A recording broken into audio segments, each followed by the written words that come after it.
Top, which is the lip, and the bottom has no lip. Get your side pieces and just simply slide them in. This is best to do on top of a table. This is your locking system. Identify that, that'll go in later. Slide your next piece in on the side. They should stand up by themselves once the pieces are in. There's enough support there. That's your top with a lock in it. These are your locking pieces that go inside. Again, just identify them.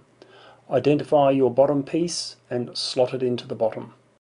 Make sure all the little latches are latched together. Then get your locking pin on the bottom. Slide it in and make sure again that it catches onto the side pins and locks in. That's the side pins there. Run a knife across the bottom, because sometimes the paint stops it. Sometimes there's a few little bent parts, just straighten them out. Lift up the top section by using a runner. That gets it off the carpet. Identify your top with a lock at the front. Be very careful to make sure all the pieces are on the outside. Slide everything together, locking it in. Just stand the unit up, it should be all locked together now. Get your locking piece for the top, position it, and just gently lock it in position. Identify the top of your locking system, that slot fits in there. I found it easiest to use a butter knife just to support it.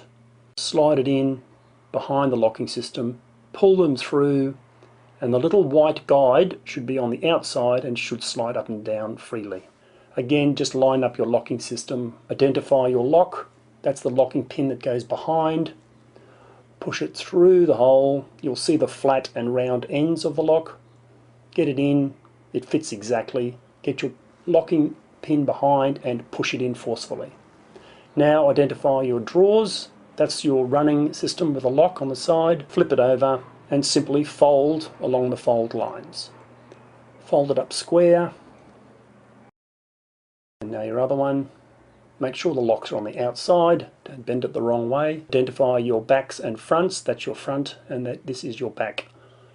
Slide the back in first, under all the lips. Line them all up carefully. Stand it on its end and just give it a good push down. Make sure everything locks in. Again, identify your front drawer. Make sure the bottom lip goes in. Once you get it in, slot it in. Lift the side up and slide it down. And then slide your little clips in. That's your drawer finished.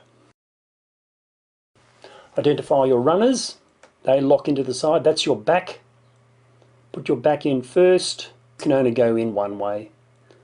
And then push the two lugs at the front. Simply slot them in and push them down. Then do the other side. Push it down. Put your drawers in.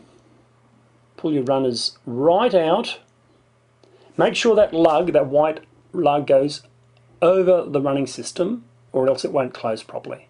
And then lock them in. The non-tilt system is a system where you can only open one drawer at a time. Even if the drawer's open by 1 centimetre, the other drawers won't open. It's to stop you opening 2 or 3 drawers at a time and tilting the whole drawer on top of you.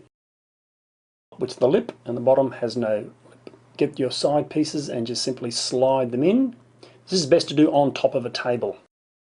This is your locking system. Identify that, that'll go in later. Slide your next piece in on the side. They should stand up by themselves once the pieces are in. There's enough support there. That's your top with a lock.